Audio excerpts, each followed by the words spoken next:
வணக்கம்.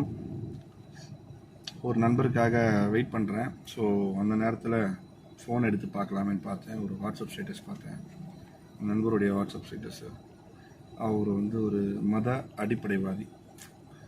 ஸோ இந்த மாதிரி மத அடிப்படைவாதியாக இருக்கிறதுனால என்னென்ன பிரச்சனைன்னா,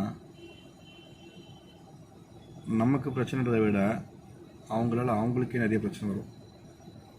சின்னதாக ஒரு எதிர்கருத்து சொன்னால் கூட மாற்று மதத்தில் இருக்கிறவங்க அவங்களால அதை ஏற்றுக்க முடியாது.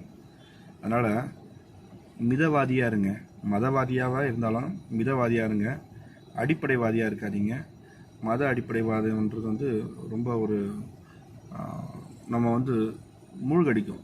அது ஒரு ஒரு காட்டாற்று வெள்ளம் போல். அது நம்மளை எப்படி காலி பண்ணணும்னு தெரியாது. அந்த மாதிரி காலி பண்ணும். ஸோ முடிஞ்ச வரைக்கும் ஒரு நல்ல மனிதராக இருங்க.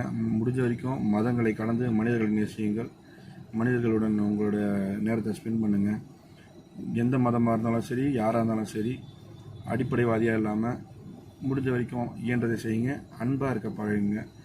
அடிப்படைவாதம் நமக்கு என்றைக்குமே ஒரு நோய் தான். ஸோ அந்த நோய் வந்ததுன்னா ரொம்ப கஷ்டம் போகிறது. அதுக்கு மருந்தும் கிடையாது. ஸோ முடிஞ்ச வரைக்கும் மிதவாதியாக இருங்க.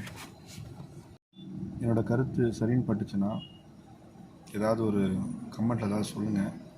முடிஞ்சால் நம்மளோட சேனலை சப்ஸ்கிரைப் பண்ணுங்கள்.